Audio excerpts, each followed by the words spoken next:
Nous sommes aujourd'hui avec Catherine de Braquelaire, qui est conservatrice du Centre de la gravure et de l'image imprimée de la Louvière, située rue des Amours. Moi, j'aime bien le nom d'ailleurs de cette rue.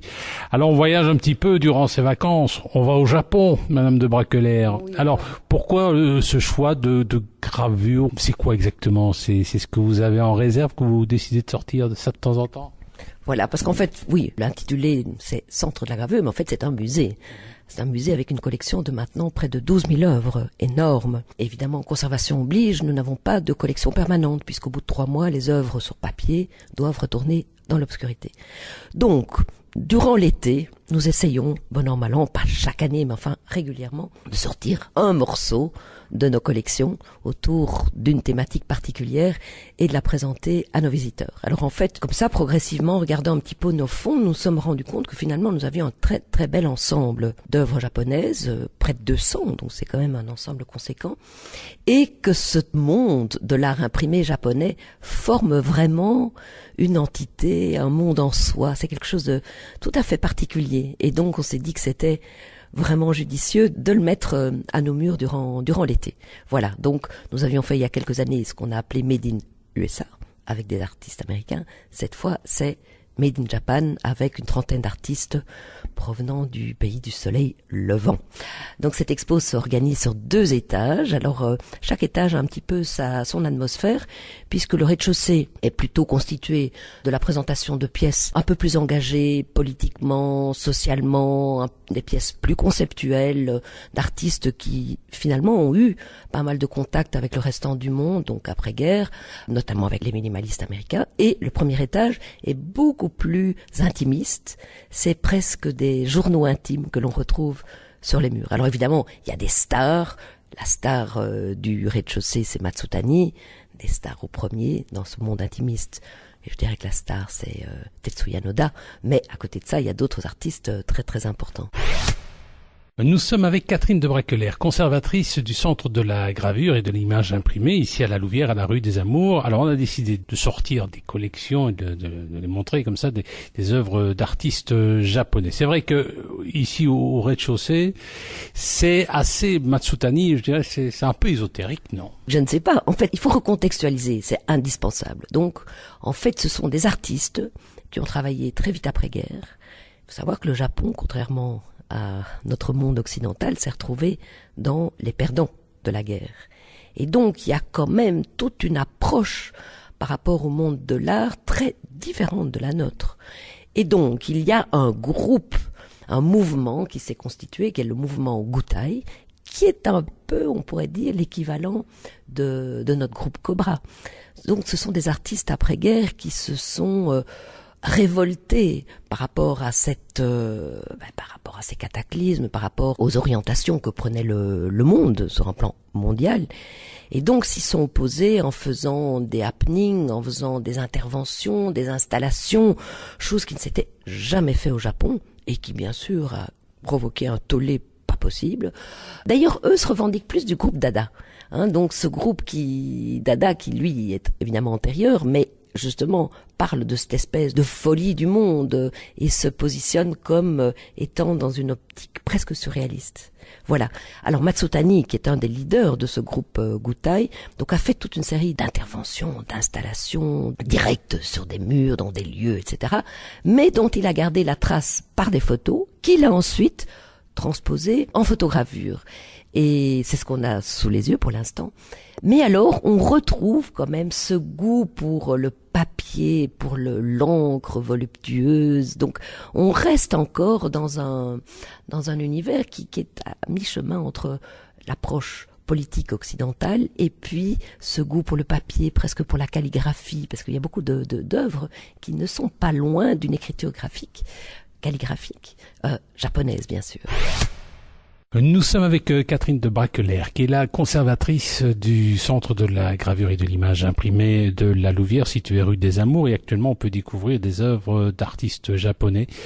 On a découvert l'œuvre, on a acheté un petit coup d'œil sur l'œuvre de Matsutani. Alors, bon, ce qu'on voit à côté, c'est un peu différent, un peu plus léger, quoi. Oui, en même temps, si on regarde de plus près de quoi il s'agit, on peut peut tout de suite faire un parallèle avec Brotars, par exemple, puisqu'en fait, ce sont des objets de la vie quotidienne, mais des moins que rien, une vieille savate, un vieux caillou, des choses qui n'ont aucune valeur, mais qui, par le fait de se retrouver le sujet de l'œuvre, prennent une valeur. Et c'est toute cette réflexion par rapport à notre monde de consommation. Donc, c'est là qu'on rejoint Brotars.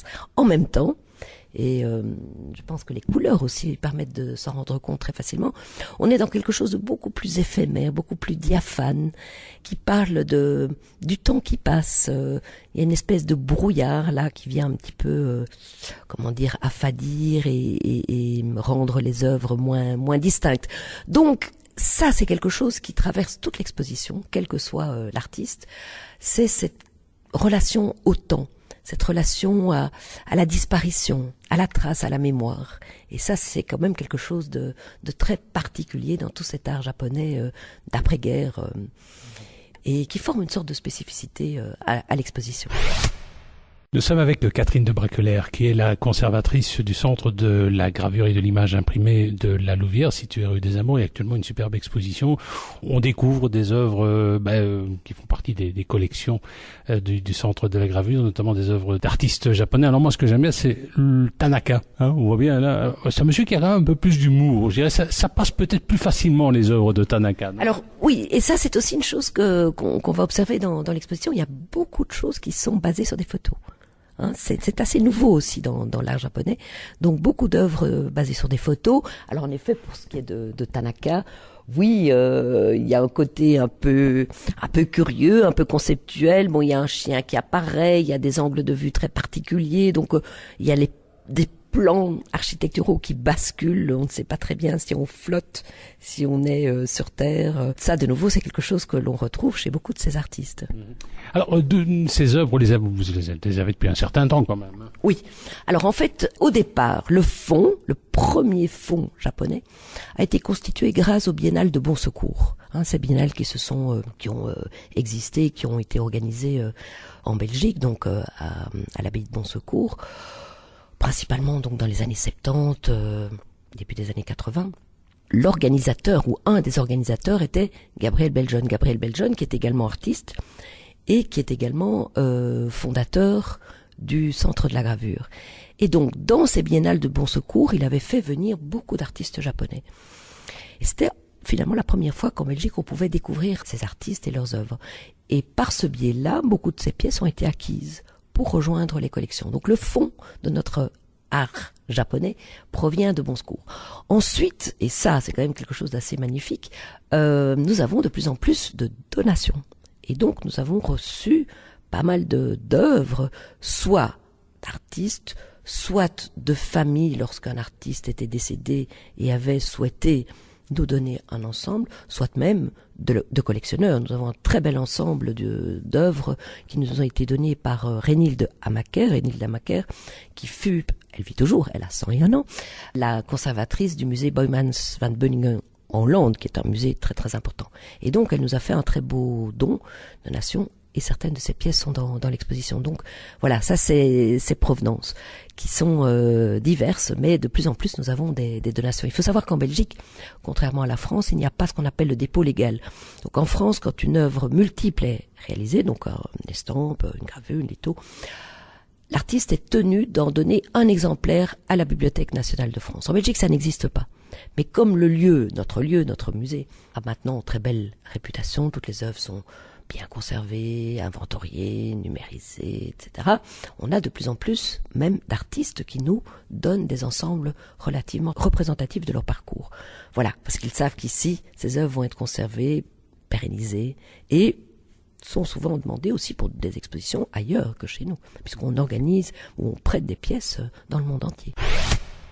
Nous étions avec Catherine de Braquelaire, c'est toujours un plaisir de la retrouver, conservatrice du Centre de la gravure et de l'image imprimée de la Louvière. Alors on découvre des œuvres d'artistes japonais que vous avez dans vos greniers, allez, disons-le. Mais alors à l'étage supérieur, c'est quelque chose d'un petit peu plus léger, j'ai envie de dire. Très différent, c'est sans doute peut-être plus accessible, c'est plus intimiste, c'est plus la vie du quotidien. Prenons Noda.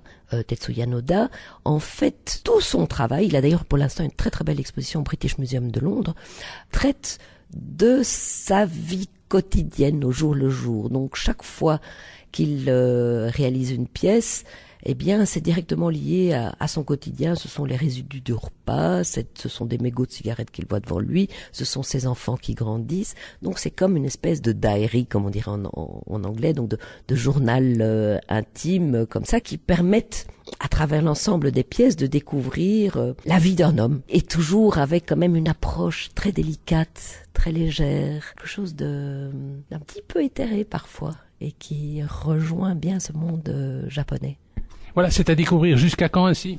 Alors, c'est jusque le premier dimanche de septembre, je crois que c'est le 7. 7, oui. 7 septembre. Voilà, ensuite, on passera à toute autre chose.